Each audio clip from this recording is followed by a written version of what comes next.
माझी शाळा सुंदर शाळामध्ये सुद्धा त्यांना काही काम देण्यात आलेलं होतं, परंतु त्या लोकांकडून त्यांनी डायरेक्ट पैसे घेतले अशा स्वरूपाचं त्यांच्याबद्दल डिपार्टमेंटचं मत होतं. तर हे जे मॅटर आहे ते त्यांनी डिपार्टमेंटशी बोलून सोडवलं पाहिजे, कारण शेवटी सरकारची काम करायची एक पद्धत असते आणि त्या चौकटीमध्येच सर्वांनी काम करायला लागतं. अशा तऱ्हेने कोणाला तरी ओलीस धरणं हे चुकीचं आहे.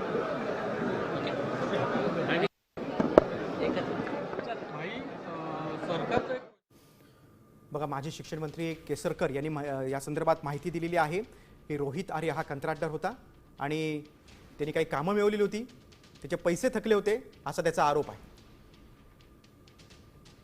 केसरकरांच्या घरासमोर रोहित आर्यनं उपोषण देखील केलं होतं अशी देखील माहिती समोर येते.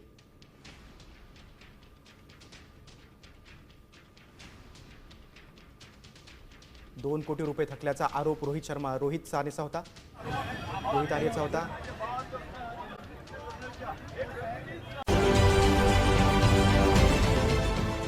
देश विदेशातील प्रत्येक घडामोडींचे लाईव्ह अपडेट मिळवण्यासाठी आता साम टीव्हीच्या सर्व सोशल मीडिया प्लॅटफॉर्मला लाईक, फॉलो आणि सबस्क्राईब करा. तसंच सर्व नोटिफिकेशनसाठी बेल आयकॉन प्रेस करायला विसरू नका.